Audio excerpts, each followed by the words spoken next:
मर गया। अबू जहल ने मक्के की वादी में मुस्तफा जाने रहमत के जात का भी इनकार किया, बात का भी इनकार किया, तो मैदाने बद्र में मुआज़ो मुआविज जैसे छोटे छोटे बच्चों ने अबू जहल को तलवार से काट काट करके बोटी बोटी कर दिया। लेकिन वक्त गुजरता रहा, हिंदुस्तान की किस्मत चमकी। मुस्तफा जाने रहमत की बारगाह का शहजादा, आले रसूल, अजमेर का शहंशाह, भारत का बादशाह रोज़े रसूल पर हाजिर है। इरशाद होता है मोइनुद्दीन, भारत में जाओ, भारतीयों को मेरी जात का भी पता दो, मेरी बात का भी पता दो। झूम के बोलिए सुभान अल्लाह। मेरे ख्वाजा हिंद के राजा भारत आए, रसूल की जात का भी पता देते रहे, रसूल की बात का भी पता देते रहे। अरे झूम कर बोल दीजिए, प्यार से बोल दीजिए। और जब सरकार ख्वाजा जात का भी पता, बात का भी पता देते रहे, तो लोगों ने सरकार ख्वाजा की बातों को सुना, सुन सुन करके अपने जिगर से करीब कर लिया। और जब जिगर से करीब कर लिया तो कोई था निजामुद्दीन, महबूब इलाही बन गया। अरे झूम करके बोल दीजिए प्यार से सुभान अल्लाह। कोई था कुतुबुद्दीन, बख्तियार काकी बन गया। ख्वाजा बता रहे हैं, भारतवासी सुन रहा है। कोई था कछौचा का अशरफ, लेकिन मखदूम समनानी बन गया। कोई था बरेली का अहमद रजा, लेकिन आला हजरत बन गया। कोई था उड़ीसा का हबीबुर रहमान, मुजाहिद मिल्लत बन गया। अब कहते हो रसूल को देख करके ईमान लाना जरूरी, अगर नहीं देखा तो ईमान क्या। अरे देख करके ईमान लाने वाले सहाबा बन गए, और जिसने नहीं देखा वो आपके दादा थे, वो आपके अब्बा थे, वो आपके पुरख थे, जो आपके खानदान के लोग थे। नहीं देखा मगर रसूलुल्लाह से मोहब्बत किया, रसूलुल्लाह से प्यार किया, रसूलुल्लाह की अकीदत दिल में रख लिया, तो अल्लाह की तरफ से इनाम मिला। तुम्हारे हाथों में नबी की मोहब्बत है, तुम ही मोमिन हो, तुम ही मुसलमान हो। तुम्हारे घर में जो दीन है उसी दीन का नाम दीन इस्लाम है। वाह वाह वाह, प्यार से बोलो सुभान अल्लाह। उसी दीन का नाम दीने, अरे प्यार से बोलो, दीन का नाम दीने इस्लाम है। अब इंसान मोहब्बत करे तो ये तो कमाल है, लेकिन कमाल ये है कि इंसान से रुतबे में कम हो, छोटा हो, वो भी रसूल से मोहब्बत करे। उलमा से आपने सुना होगा, मुस्तफ़ा जाने रहमत है, प्यारे नबी सल्लल्लाहु अलैहि वसल्लम की जात है, मदीनतुल मुनव्वरा है। मुसलमानों की तादाद कम है, रसूलुल्लाह मस्जिद के मेहराब में खड़े होकर खुतबा दे रहे हैं। लेकिन जब मुसलमानों की तादाद बढ़ गई तो रसूलुल्लाह सल्लल्लाहु अलैहि वसल्लम ने मेहराब मेंबर बनाने का हुक्म दिया। और जब मेंबर बनाने का हुक्म दिया, अल्लाह अल्लाह मेंबर बना लेने के बाद रसूलुल्लाह मेंबर पर खड़े हो गए। और जैसे खड़े होकर खुतबा दिया, सारे के सारे साहबा सामने बैठे हैं। अचानक रोने की आवाज आती है। मुस्तफ़ा जाने रहमत पूछते हैं, मेरे साहबा कुछ सुन रहे हो? अर्ज किया, या रसूल अल्लाह कोई रो रहा है। मुस्तफ़ा पूछते हैं, कौन रो रहा है? साहबा अर्ज करते, या रसूल अल्लाह रोने वाला नजर नहीं आता। कौन है? इनका आका इरशाद फरमाता, इशारा करके देखो वो लकड़ी है, वो लकड़ी मेरी याद में रो रही है। झूम के बोले सुभान अल्लाह। मेरे फिराक में रो रही है। मुस्तफ़ा जाने रहमत इशारा फरमा रहे हैं, वो लकड़ी रो रही है। साहबा दंग हैं, पूछते हैं, या रसूल अल्लाह वो लकड़ी आपकी याद में क्यों रो रही है? तो नबी फरमाते हैं, सुनो, जब तक मेंबर नहीं बनाया था तो मैं उसी लकड़ी पे टेक लगा करके खुतबा देता था तो लकड़ी को सुकून मिलता था। लेकिन आज जब मेंबर बना दिया, मैं उसके ऊपर खड़ा हो गया। अब लकड़ी कह रही, या रसूल अल्लाह मुझसे कौन सी गुस्ताखी हो गई कि आपने मुझको अलग कर दिया, आपने मुझको छोड़ दिया, आपने मुझको दूर कर दिया। फिराक़े नबी में लकड़ी रो रही है। मुझे कह लेने दो, इंसान का रुतबा तो लकड़ी से भी बड़ा है, इंसान का मर्तबा तो लकड़ी से भी बड़ा है। जब लकड़ी नबी के फिराक में रो रही है तो इंसान को क्या करना चाहिए? यह सबक दूसरों की महफिलों में नहीं मिलेगा, अगर मिलेगा तो सुन्नियों की महफिलों में मिलेगा, उर्स की महफिल में मिलेगा, जलसे की महफिल में मिलेगा कि नबी को इन तमाम मुसलमानों ने देखा नहीं है। बगैर देखे उनके नाम पर आज नारा लगा रहे हैं, लंगर उठा रहे हैं, नाच सुना रहे हैं, तकरीर करा रहे हैं। अगर ये देख लेते तो इनका मकाम क्या होता? दुनिया वालों को बता दो, नमाज बाद में पढ़ना, रोजा बाद में रखना, हज बाद में करना, पहले आ रसूलुल्लाह के दामन से लग जा, अपने दिल में मुस्तफा का प्यार उतार ले। जब तू उतार लेगा तो आला हजरत कहेंगे मुस्तफा जाने रहमत से करीब होने वाला यही कहता है तो नबी कलेजे से करीब कर लेते हैं, और कहने वाला यही कहता है उन्हें जाना, उन्हें माना, ना रखा खैर से काम, लिल्लाहिल हम्द में दुनिया से मुसलमान गया। नारे तकबीर, नारे रिसालत, मजहब इस्लाम, उर्से औलिया इकराम। प्यार से बोलिए सुभान अल्लाह। अब आइए, मेरे ख्वाजा ने हिंदुस्तान में इस्लाम लाके फैलाया, बोलिए ना भाई, मेरे ख्वाजा ने हिंदुस्तान में, प्यार से बोलिए, मेरे ख्वाजा ने हिंदुस्तान में इस्लाम लाके फैलाया। और जब इस्लाम लाके फैलाया तो इसी हिंदुस्तान में कुछ लोग ऐसे भी थे जो ख्वाजा की दो बातों में से एक बात को ले लिए, दूसरी बात को छोड़ दिए। ख्वाजा ने दो बातें दी थी, एक है रसूल की जात और दूसरी है रसूल की, बोलिए बोलिए प्यार से बोलिए, रसूल की बात। कुछ लोग पैदा हुए टोपी लगा करके, लंबी लंबी दाढ़ी रख करके, वो जब आगे बढ़े रसूल की बात को ले लिए, जात को छोड़ दिए। बात को ले लिया, जात को छोड़ा। टोपी लगा के खाना खाओ, रसूलुल्लाह की सुन्नत है। टोकना के ऊपर कपड़ा पहनो, रसूलुल्लाह की सुन्नत है। जब रास्ता चलो तो राहगीर को सलाम करो, रसूलुल्लाह की सुन्नत है। जब बड़ा आ जाए तो छोटे को चाहिए खड़े हो जाओ, नबी का हुक्म है। अरे बोलो ना भाई, मुस्तफा जाने रहमत की बातों को लिया कि खाना खाओ तो बैठ के खाओ, नबी की सुन्नत। 3 उंगली से खाओ, नबी की सुन्नत। नमाज पढ़ने के लिए खड़े हो जाओ तो पहले बिस्मिल्लाह पढ़ो, नबी की सुन्नत। मुस्तफा जाने रहमत की बातों को लिया। अगर कहीं निकलो तो घर वालों से मुस्कुरा के बात करो, नबी की सुन्नत। नबी की बातों को ले लिया, मगर हमने कहा जात को भी ले लो। कहा जात क्या है? मैंने कहा रसूल की जात ये है कि तमाम दुनिया में सबसे ज्यादा महबूब मेरे मुस्तफा हैं। कहा हम नहीं मानते। नबी की जात को ले लो कि अगर नमाज में नबी का ख्याल आ जाए तो नमाज बातिल नहीं, नमाज हो जाएगी। कहा हम इसको नहीं मानते। रसूलुल्लाह का इल्म ज्यादा है, शैतान का इल्म कम है। कहा हम नहीं मानते। शैतान का इल्म ज्यादा है, नबी का इल्म कम है। रसूलुल्लाह को अल्लाह ताला ने सफर मेराज अता किया। रसूलुल्लाह रजब की 27 तारीख को रात के तन्हाई में खुदा की बारगाह में लामका गए। कहा हम इसको नहीं मानते। तो देखा बात को तो ले लिया, जात को नहीं माना। तो रसूलुल्लाह सल्लल्लाहु ताला अलैहि वसल्लम के गुस्ताख बन गए। और जब गुस्ताख बन गए तो ख्वाजा गरीब नवाज ने जो 2 बातें की थी, एक बात को लिया, दूसरी बात को छोड़ा। बात को लिया, जात को छोड़ा।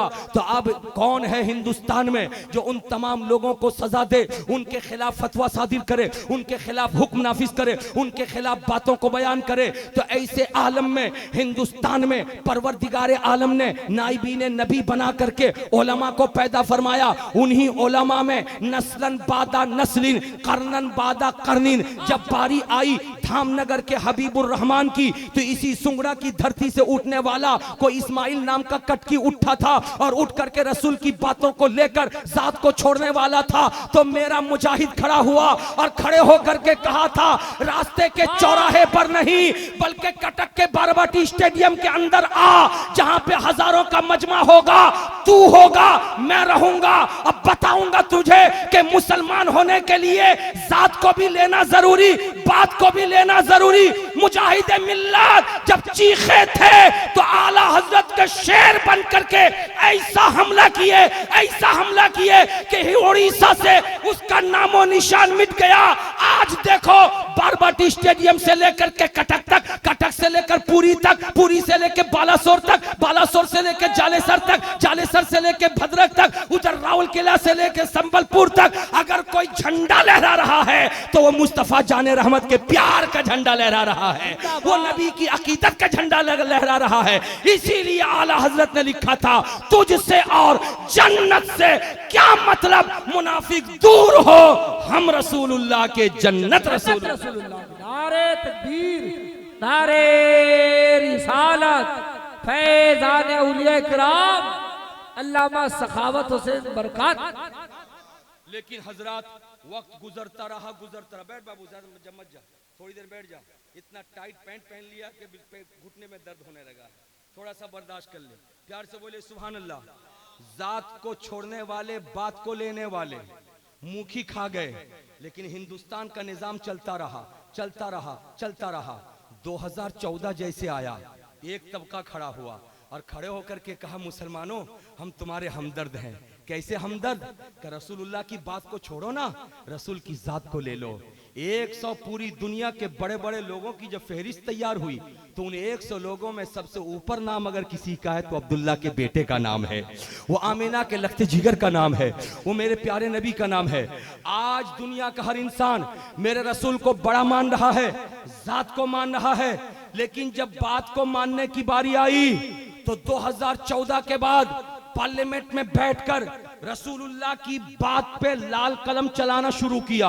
और जब लाल कलम चलाना शुरू किया तो सबसे पहले रसूलुल्लाह की जो बात बुखारी और मुस्लिम में लिखी है कि एक बैठक में 3 तलाक दे या अलग अलग 3 तलाक दे तो तीनों तलाक हो जाएगी। तो सबसे पहले तलाक के मैटर पर लाल कलम चलाकर पार्लियामेंट के अंदर से अक्सरियत की बुनियाद पर फैसला निकाल लिया और कहा, मुसलमानों भारत में रहना है तो रसूलुल्लाह की बात को तुम्हें छोड़ना होगा, भारत का कानून मानना पड़ेगा, मुस्तफा जाने रहमत का कानून नहीं मानना पड़ेगा।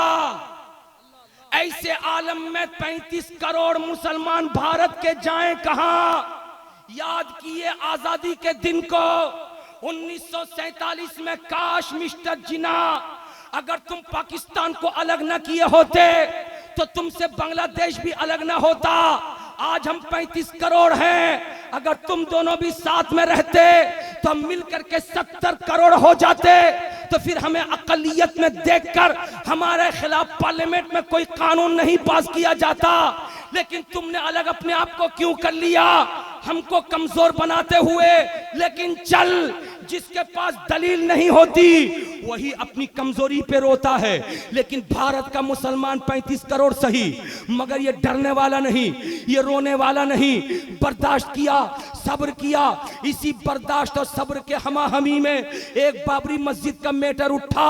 फिर पार्लियामेंट में बैठने वालों ने खुद से नहीं हो सका तो सुप्रीम कोर्ट के जजों के जरिए हमारी मस्जिद हमारे हाथ से ले लिया। रसूलुल्लाह ने कहा, जहां एक जगह एक मौके से मस्जिद बना दी गई वो सुबह कयामत तक मस्जिद है। लेकिन रसूलुल्लाह की बातों को इनकार कर गया। हम बर्दाश्त कर लिए। अब हालिया दिनों में एक अजीब व गरीब मामला हुआ कि मुसलमान का ईमान है कि नमाज भी फर्ज, पर्दा भी फर्ज, रोजा भी फर्ज, पर्दा भी फर्ज, हज भी फर्ज, पर्दा भी फर्ज, ज़कात भी फर्ज, पर्दा भी फर्ज। लेकिन कर्नाटक की धरती पर एक इस्लामी बेटी जैसे निकाब और हिजाब लगा के कॉलेज में जाती है तो भूखे शेरों की तरह सैकड़ों नौजवान उसके पीछे दौड़ पड़ते हैं। कोई उसके हिजाब को नोचना चाहता है, कोई उसके निकाब को नोचना चाहता है और कहता है हिंदुस्तान में सिविल कोड नाफिज होगा, हिंदुस्तानी कानून चलेगा। यानी अगर लड़की तंग लिबास पहन के आए तो ठीक, चुस्त लिबास पहन के आए तो ठीक, छोटा लिबास पहन के आए तो ठीक, लेकिन सर से लेकर पांव तक अपने जिस्म को छुपा नहीं सकती। मैं पूछना चाहता हूं, लंबी दाढ़ी लेकर के पार्लियामेंट में बैठ सकते हो, गेरुआ रंग का कपड़ा पहन करके असेंबली हाउस में बैठ सकते हो, लेकिन एक मुस्लिम शहजादी निकाब और हिजाब पहन करके आगे बढ़ करके अपना काम वो कर नहीं सकती। याद रखो, कर्नाटक नहीं पूरे हिंदुस्तान से अगर हिजाब को खत्म करना है तो एक कानून को बदल दो। उसने पूछा कौन सा कानून? मैंने कहा हिंदुस्तान के कानून में है कि ज़िना करना बहुत बड़ा पाप है, जो ज़िना करेगा उसको सजा होगी। अगर ज़िना को तुम आम करना चाहो तो निकाब उतार दो। का निकाब और ज़िना में मामला क्या है? मैंने कहा सुन, जो नंगा लिबास पहन के लड़की निकलती है तो नौजवान का दिल बरअंगेखता होता है, वो कभी बढ़ के टच करता है, कभी बढ़ के अपनी तरफ खींचता है, कभी ज़िना करता है। लेकिन इस्लाम ने कहा अगर ज़िना से बचना है तो अपनी बेटी को सर से लेकर पांव तक निकाब दे दो, जिसके सर पे निकाब होगा ज़िना से बचता हुआ। नारे तकबीर, नारे रिसालत, मजहब इस्लाम, कानून शरीयत। प्यार से बोल दो सुभान अल्लाह, झूम के बोल दो माशा अल्लाह। लेकिन आओ जरा सा मैं अपनी बातों को आपके सामने आगे बढ़ाता हुआ ये बात भी आपके सामने रखना चाहूंगा। कर्नाटक की बेटी मुस्कान ने निकाब पहना, हिजाब पहना, वाहवाही चारों तरफ हुई है। लेकिन मौलाना अभी अभी अख्तर रजा आपके सामने बोल करके गए हैं, हमारे इलाके से निकाब उठता जा रहा है, हिजाब का खात्मा होता चला जा रहा है। हमारी बहनें, हमारी बेटियां, हमारी माएँ निकाब और हिजाब पहनने में हिचकिचाती हैं, निकाब और हिजाब पहनने में शर्माती हैं। उनसे ज्यादा शर्म उनके भाई को आती है, उनसे ज्यादा शर्म उनके शौहर को आती है। और वो कहते हैं कि अगर हम अपने बाइक में बिठा करके निकाब पहना के बीवी को लेकर के निकलेंगे तो दोस्त मेरे होंगे चौराहे पर, बाजारों में, वो कहेंगे तेरी बीवी की नाक कटी हुई है क्या, उसकी नाक को ढक के क्यों ले जा रहा है। इसीलिए अपने दोस्तों के सामने रुसवा में नहीं होगा। तू अगर मेरे साथ जाना चाहती है तो निकाब उतार ले, साड़ी पहन ले, तेरे पेट का भी हिस्सा नजर आए, तेरी पीठ का भी हिस्सा नजर आए। जब जिस गली से मैं लेकर के गुजरूंगा दुनिया कहेगी हाँ फलां की बीवी बड़ी खूबसूरत है, फलां की बीवी बड़ी हसीन है। याद रखो, अगर तुम चाहते हो कि इस्लामी कानून को अपनाकर नबी की जात को भी माने, नबी की बात को भी माने, तो रसूल से प्यार है, जलसा किया तो रसूल के इरशाद के हुक्म में, इरशाद की रोशनी में, रसूल की बातों को मानते हुए अपनी बेटी को भी निकाब दो, बहू को भी निकाब दो, माँ को भी निकाब दो। शादी ब्याह में जाओ, खुद सर पे तुम्हारे दुपट्टा, बेटी के कंधे पे दुपट्टा खींच के फाड़ दो, कहो बेटी अपने सर को भी ढक, अपने चेहरे को भी ढक, इसलिए कि तू किसी और घर की बेटी नहीं है, बल्कि तू रसूलुल्लाह के कलमा पढ़ने वाले के घर की तू बेटी है। जिस गली से गुजर जाएगी उस गली का इंसान जब निकाब और हिजाब में बेटी को देखेगा ये नहीं पूछेगा कौन जा रहा है, उसका लिबास बता देगा, इस्लामी शहजादी जा रही है, फातिमा की कनी जा रही है। बहुत अच्छा पैगाम, नारे तकबीर, नारे रिसालत, पैगाम इस्लाम। प्यार से बोलिए सुभान अल्लाह। और मेरी बात पे अगर आपको यकीन नहीं है तो सुनते हुए चलिए। आज से चंद सालों पहले आपने किताबों में पढ़ा होगा, अखबार में पढ़ा होगा, आपने न्यूज में सुना होगा, दिल्ली की सरजमीन पर एक लड़की जो बस पे तने तन्हा अपने दोस्त के साथ सफर कर रही थी, जिसका नाम दामनी था। रात के सन्नाटे में 11:30-12 बजे उस बस में काम करने वाला कॉन्ट्रैक्टर और बस के ड्राइवर का इरादा बदला था। सन्नाटे में बस लेकर के उस लड़की के साथ मुकाला किया था, दामनी के दामन को तार तार कर दिया था। दामनी इस कदर मजबूर और लाचार हो गई, हिंदुस्तान के हर हॉस्पिटल से जवाब दे दिया गया कि दामनी का इलाज नहीं हो पाएगा। आखिर दामनी को सिंगापुर भेजा गया, सिंगापुर गई थी, पूरा भारत कह रहा था बच जाए दामनी, मगर दामनी बच नहीं सकी। चंद दिनों के बाद उसकी लाश हिंदुस्तान आई, और जैसे लाश आई वैसे ही पार्लियामेंट में बैठ करके ये धोती पहनने वाले लोग अल्लाह अल्लाह कानून बनाए कि हिंदुस्तान में जिना के खिलाफ तो कानून है मगर वो छोटा कानून है, इसीलिए लड़की की इज्जत बच नहीं रही है। अगर जिना से हिंदुस्तान को पाक रखना है तो कानून में बढ़ाना, कानून में इजाफा करना होगा। चुनांचे नया कानून पास होता है। कोई कहता कि रास्ता चलती हुई लड़की को अगर कोई अजनबी मर्द छू दे तो उसको 3 साल की सजा, अगर उसको टच कर ले तो उसको 5 साल की सजा, अगर बोसो किनार कर ले तो उसको 7 साल की सजा, और अगर उसके साथ मुंह काला करके जिना कर दे तो उसको 20 साल की सजा होगी। ये नया कानून बन गया। पूरे हिंदुस्तान में सन्नाटा है। अब तो लड़कियां महफूज होंगी, अब तो लड़कियां बिना झिझक रात और दिन कहीं भी निकल सकेंगी, मगर कानून बनते देर नहीं। इसी मुल्क के अंदर कुछ ऐसे मुजरिम भी हैं जो कानून को तोड़ते नजर आए। इधर कानून बना, उधर दूसरे दिन जब अखबार उठाया गया कर्नाटक का तो पढ़ा गया कि रास्ता चलती हुई लड़की के साथ मुंह काला किया गया। तीसरे दिन जब दिल्ली का पेपर हाथ में आया तो पता चला कॉलेज के लड़की के साथ कॉलेज के लड़कों ने मुंह काला किया। तीसरे दिन बंबई का पेपर हाथ में आया, एक घर में घुस करके लुटेरों ने उस माल भी लूटा, सामान भी लूटा, और उस घर की बहू बेटियों की इज्जत भी तार तार किया। ऐसे आलम में जो कानून बना रहे थे पार्लियामेंट के अंदर, उन सबों ने सर जोड़कर सोचना शुरू किया अब इससे बड़ा कानून क्या बनाएं, इससे ज्यादा सख्त कानून कौन सा बनाएं, कौन सी सजा मुतय्यन करें, आखिर किस तरीके से ज़िना को रोके। पूरा भारत सोच रहा था, पढ़े लिखे लोग सोच रहे थे, जजेस के सामने मामला था, वकला के सामने मामला था, मुदब्बिरों के सामने मामला था, मुफक्किरों के मामले सामने मामला था, मगर किसी नतीजे तक कोई पहुंच नहीं पा रहा था। ऐसे आलम में अल्लाह अल्लाह तमिलनाडु की धरती से एक मंदिर का पुजारी खड़ा हुआ और खड़ा होकर ऐलान करता है, ओ पार्लियामेंट में बैठ के कानून बनाने वालों, जितनी सख्त से सख्त सजा हो बना डालो, ज़िना को रोकने के लिए रोक नहीं सकते हो। अगर तुमको रोकना है कोई नया कानून मत बनाओ, बल्कि मुसलमानों के नबी ने 1400 साल पहले जो निकाब का कानून दिया है, पर्दे का कानून दिया है, उसी कानून को आम कर दो। भारत की लड़की की इज्जत बचती हुई नजर आए। सुभान अल्लाह, नारे तकबीर, नारे रिसालत, मज़हब-ए इस्लाम उर्से सुल्तान साहब। इसलिए मेरे बुजुर्ग और दोस्तों, आप इस बज़्म से उठो तो तहैया करके उठो। अपनी बीवियों को भी आप निकाब और हिजाब पहनाओ, बेटियों को भी पहनाओ, बहुओं को भी पहनाओ, ताकि दुश्मनों का मुंह हमेशा के लिए काला हो जाए। लेकिन ये माँ अपनी बेटी से बहुत मोहब्बत करती है, ये बाप भी बहुत मोहब्बत करता है। इतनी मोहब्बत कि रात के 12 बजे तक बेटी अपने कमरे में मोबाइल फेरती रहती है। माँ जब पूछती है तो बेटी कहती है, मैं अपने दोस्त से बात कर रही हूं, या लॉकडाउन का फायदा उठा करके मैं ऑनलाइन क्लास ले रही हूं, मैं ट्यूशन ले रही हूं। लेकिन वो मोबाइल जो बटन के जरिए पहले चलता था, अब बटन का खात्मा हो गया, उंगली घसने से मोबाइल चालू होने वाला है। बेटी ने रो रो के बाप से मुतालबा करके लिया था। ऐसे आलम में दुनिया ने देखा कि कल तक बेटियां भागती कम थी, आज बेटियां ज्यादा भाग रही हैं। कल तक बेटियों का मुआशका कम चलता था, आज मुआशका ज्यादा चल रहा है। भीमराजपुर में आने वालों, अगर तुम दुनिया के हालात का जायजा रखे हो तो तुमको मानना पड़ेगा कि इसी हिंदुस्तान में कोई तंजीमें खड़ी हो गई हैं, और इस हिंदुस्तान में मुस्लिम कौम को कमजोर करने के लिए उन लोगों ने अपना प्रोग्राम बना लिया है। और प्रोग्राम यही है कि ज्यादा से ज्यादा मुसलमानों के घरों में कुफ्र को पहुंचाओ, इर्तिदाद को पहुंचाओ। उसका तरीका क्या होगा? कॉलेज में पढ़ने वाले हिंदू लड़के मुस्लिम लड़कों के लड़कियों के सामने मैसेज के जरिए प्यार बांटे, उनसे मोहब्बत करे और उनको पैगाम दे शादी का, और उसके बाद उनको लेकर के राह फिरार इख्तियार कर ले।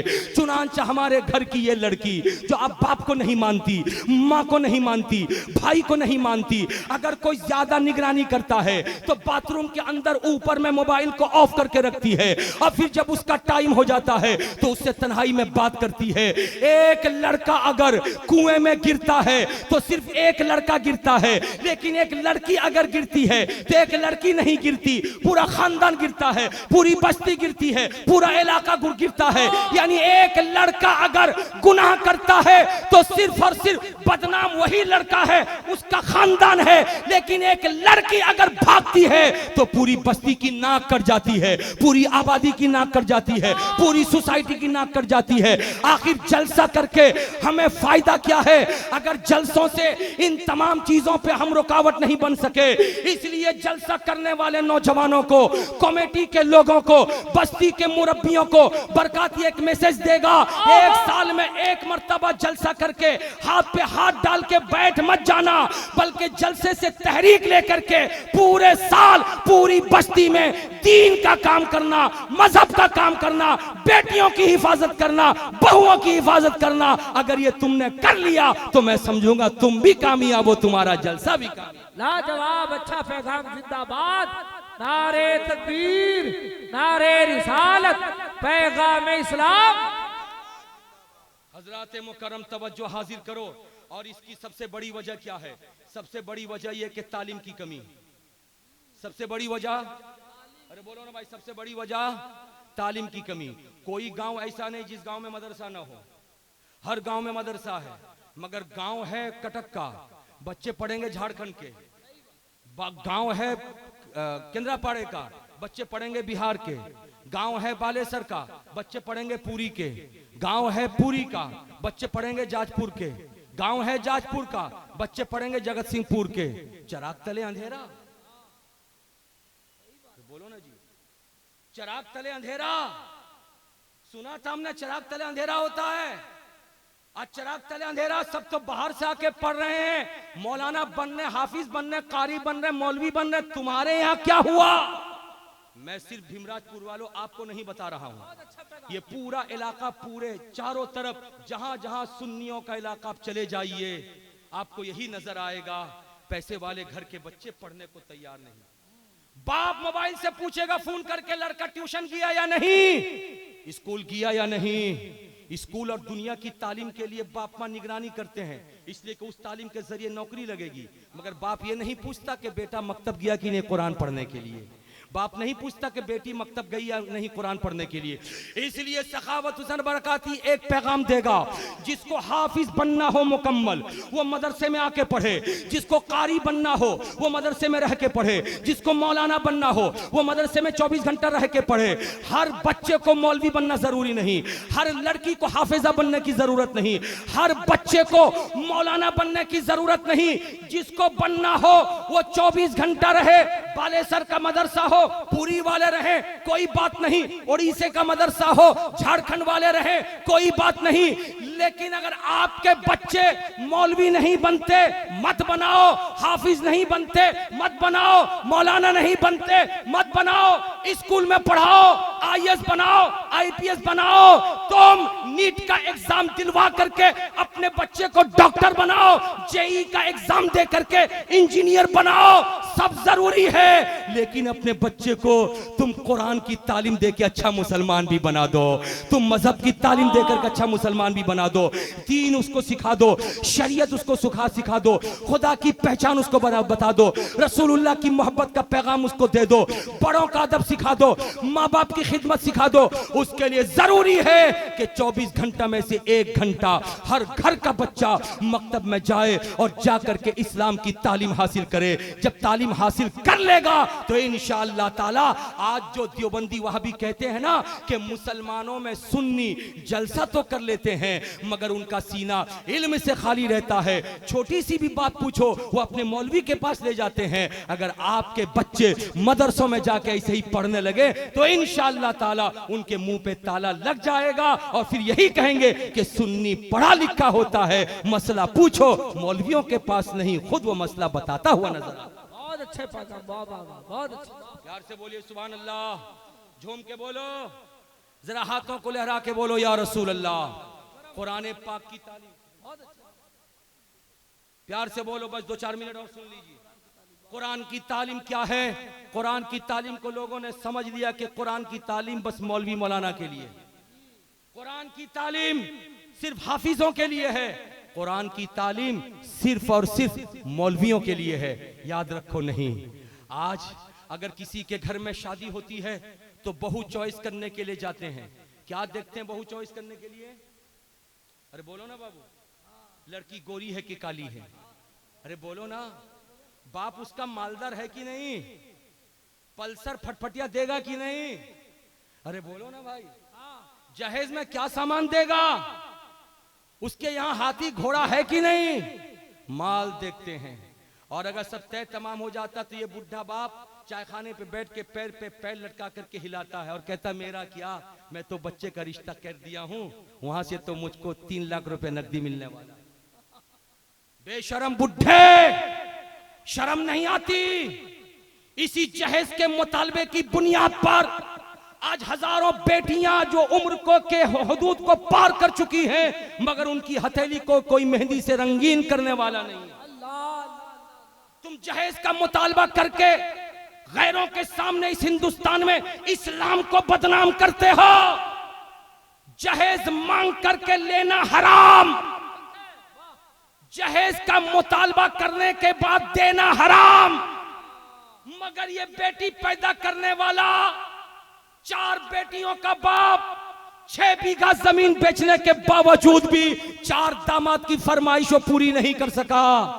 दुख है ऐसे मुसलमान पर जो मुसलमान रसूलुल्लाह का कलमा पढ़ के अपने बेटों पर इतराता है। जिसकी सैलरी जितनी मोटी है उसकी लिस्ट उतनी लंबी है।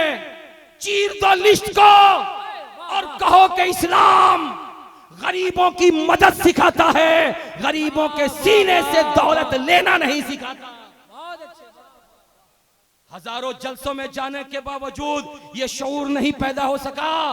माओ कान खोल के सुन लो, बहू चॉइस करने के लिए जाओ मगर बहू के रंगत को मत देखना।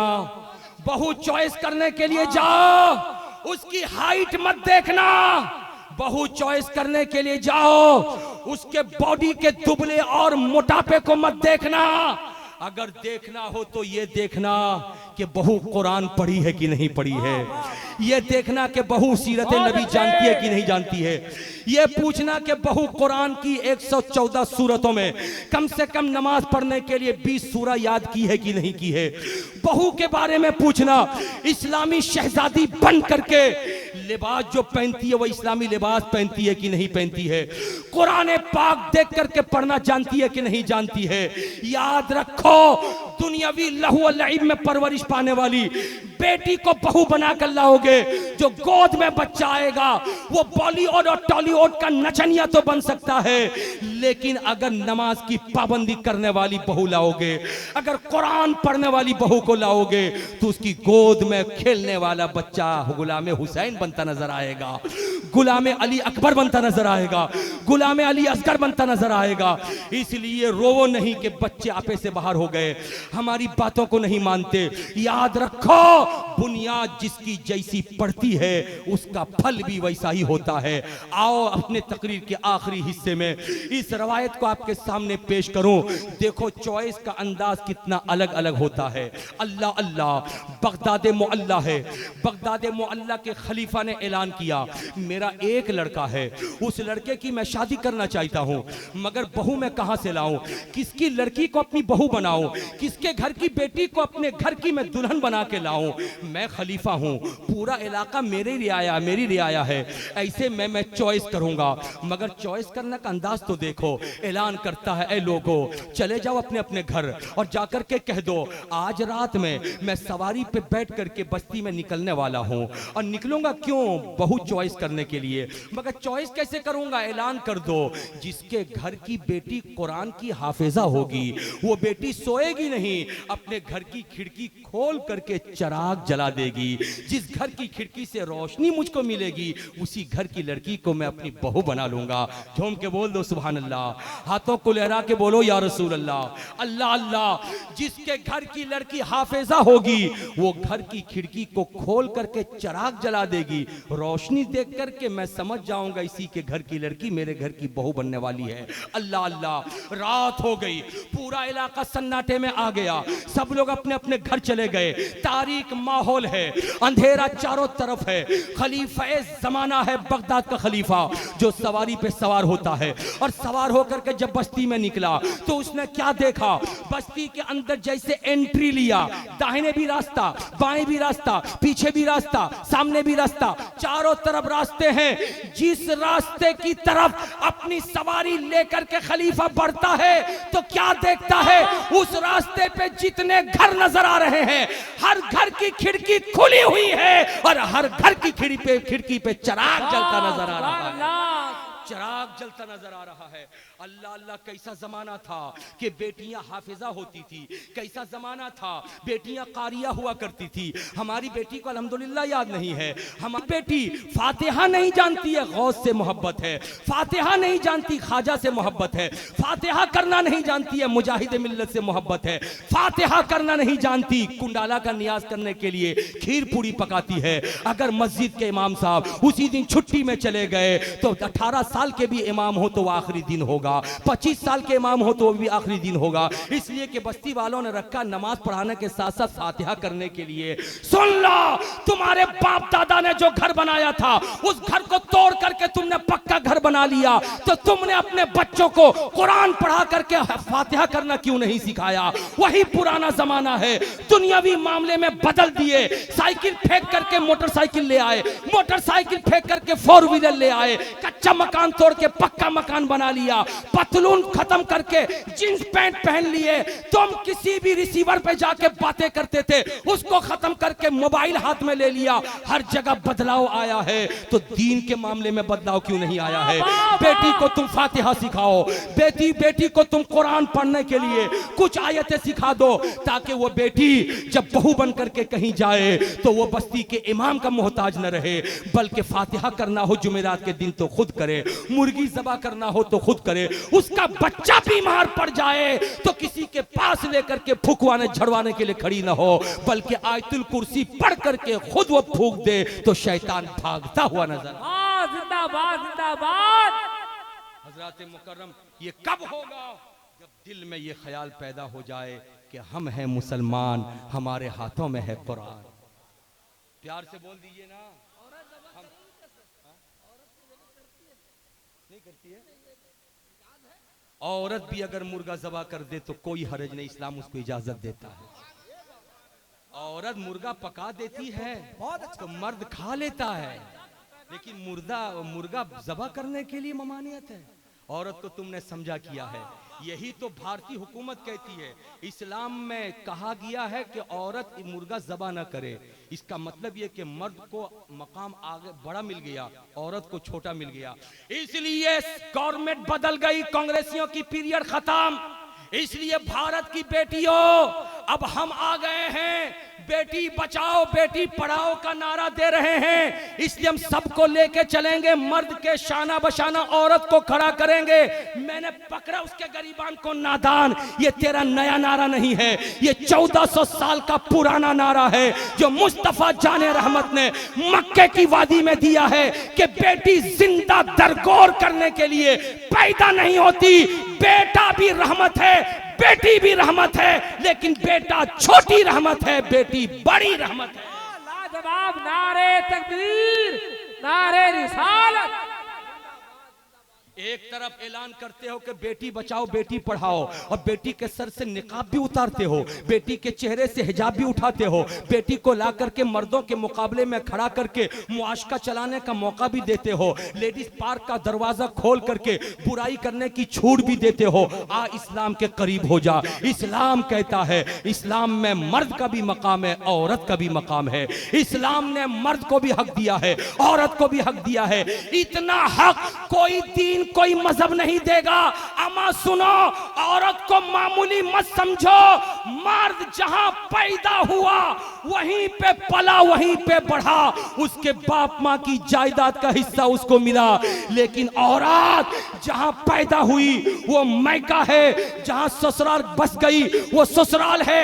औरत का ये मकाम कि मैके में बाप दादा की जमीन छोड़ के गई और ससुराल में सास ससुर की जमीन छोड़ी। औरत को इस्लाम ने कहा तेरा हक बहू होने के नाते ससुराल में भी है और बेटी होने के नाते मैके में भी है। लेकिन कुछ लोग हैं, मैं जानता हूं, वो मेरे ही जुमले पे सुभान अल्लाह नहीं बोले होंगे, उनके दिल पे सांप लौट रहा होगा। वो कहेंगे कि बहन आके हिस्सा ले लेगी, ये मौलाना आकर के हमारे दिल की बात बोल रहा है, राज को फाश कर रहा है। याद रखो ऐसे भाइयों, तुम्हें खुदा के सामने मुंह दिखाना पड़ेगा, खुदा को जवाब देना पड़ेगा। तुम्हारा कोई 100-200 रुपए गसब कर लेता है, आसमान को सर पे उठा लेते हो, 3 कट्ठा जमीन, 4 गुट जमीन, 8 गुट जमीन बहन के हिस्से को दबा के खा लेते हो, और जब बहन मांगती है तो कहते हो आज तेरा आखिरी दिन है, इस दिन के बाद इस दरवाजे पे कदम मत रखना। शर्म करो, शर्म करो। इस्लामी हुकूमत नहीं है, वरना तुम्हें तन से तुम्हारे सर को जुदा कर दिया जाता। ये जमहूरी मुल्क है, इसलिए तुम्हें कोई कुछ नहीं कहता। लेकिन दुनिया में कोई कुछ नहीं कहता तो अल्लाह के बारगाह में तुमको मुंह दिखाना पड़ेगा, जवाब देना पड़ेगा। वो भी उसी बाप की बेटी है जिसके तुम बेटे हो, उसके रगों में उसी माँ का दूध है जो जिस माँ का दूध तुम्हारे रगों में है। इस्लाम ने कहा लिज़्ज़करे मिस्लो हज़्ज़िल उन्सयैन, भाई का 2 हिस्सा होता है, बहन का 1 हिस्सा होता है, उसको हिस्सा दे दो, तब हुकूमत से लड़ो कि मुसलमान को हिंदुस्तान में हक दो। आज लड़ती हो कि मुसलमान को हक नहीं मिलता, कैसा हक लेना चाहते हो? आओ। अब तक तो पार्लियामेंट में बैठने वाले बैठ करके हक को मार रहे थे। 5 साल में यूपी में गवर्नमेंट आई थी, और जब गवर्नमेंट बदली थी तो सैकड़ों नहीं लाखों मुसलमानों के घर को तोड़ दिया गया है। अब तुम भूल भुलैया में हो कि हमारे यहाँ से बीजेपी का खात्मा नहीं होगा, बंगाल वाले भूल भुलैया में है कि दीदी की गवर्नमेंट का खात्मा नहीं होगा। याद रखो, जब जुल्म बढ़ता है तो जालिम हुकूमत मुसल्लत की जाती है। इस दुनिया में रह करके आने वाले खतरात को महसूस करो, अपने आप को संभाल लो, पक्के मुसलमान बन जाओ। चाहे बीजेपी की गवर्नमेंट हो, चाहे बीजेपी की गवर्नमेंट हो, चाहे टीएमसी की गवर्नमेंट हो, चाहे कांग्रेस की गवर्नमेंट हो, ये सब दुनिया की पार्टी है। इन दुनिया की पार्टी का वजूद जमीन तक है, लेकिन हम जिस पार्टी से ताल्लुक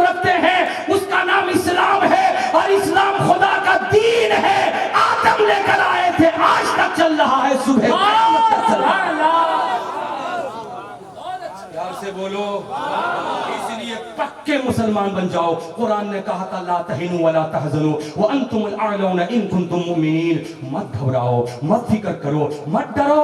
तुम अगर मोमिन हो तो तुम ही सरबलंद रहोगे, लेकिन शर्त है कि मोमिन बन जाओ, शर्त है कि तुम पाक बन जाओ, दूसरों के हुकूक दे दो। इस्लाम ने कितना प्यारा सबक दिया है, ऐसा सबक तुम्हें कोई नहीं दे सकता। इसीलिए मैंने कहा था फख्र से कहो हम हैं मुसलमान, हमारे हाथों में है कुरान।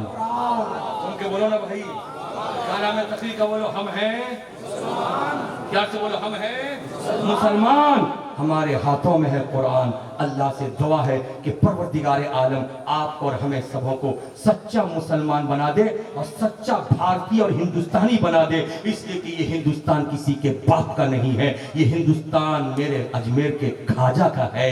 हिंदुस्तान की गवर्नमेंट आई है, 5 साल के बाद कुर्सी का पहिया टूट गया है, कौन कहां गया है पता ठिकाना नहीं मिला है, लेकिन 1000 बरस से मेरे ख्वाजा अजमेर में लेटे हुए जो हुकूमत कर रहे हैं, आज तक उनकी हुकूमत चल रही है और इंशाअल्लाह सुबह क़यामत तक हुकूमत चलती रहेगी। इसलिए मैं कहता हूं इस्लाम कल भी प्यारा था, आज भी प्यारा है, हमेशा प्यारा रहेगा। इसलिए अपनी बातों को यहीं पे मैं खत्म करता हूं।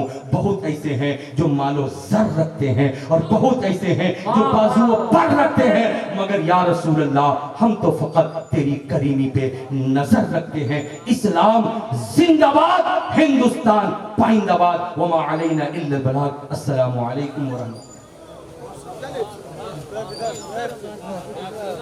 लाजवाब लाजवाब खूबसूरत खिताबत अल्लामा सखावत हुसैन सफिल्लाह बरकाती और खतीब आज़म हिंदुस्तान हाफिजुल हदीस अल्लामा कारी ज़िक्रुल्लाह सफिल्लाह मक्की बरेली शरीफ, इनका खिताब अभी होने वाला है। आप हजरात ज़रूरत से जा रहे हैं, मुझे एहसास है, अब ज़रूरत पूरी करके आए।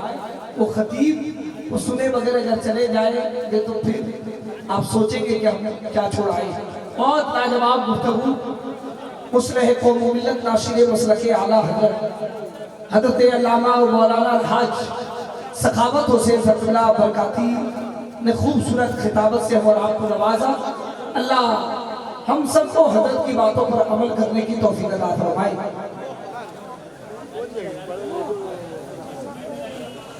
हाँ, जो हज़रात ज़रूरत से जा रहे हैं ज़रूरत पूरी करके तशरीफ लाए। शायर हिंदुस्तान महराज हसन को चंद अशार के लिए पेश करूँ, उसके बाद सैफ रजा का कलाम होगा, अल्लामा कारी ज़िक्रुल्लाह साहब का बयान, उसके बाद सलातो सलाम। यही प्रोग्राम है। नए नए नात और मुशायरे के लिए MJ मीडिया न्यू को सब्सक्राइब करें और इस बेल आइकन को दबाएं ताकि वीडियोस देख सकें आप सबसे पहले।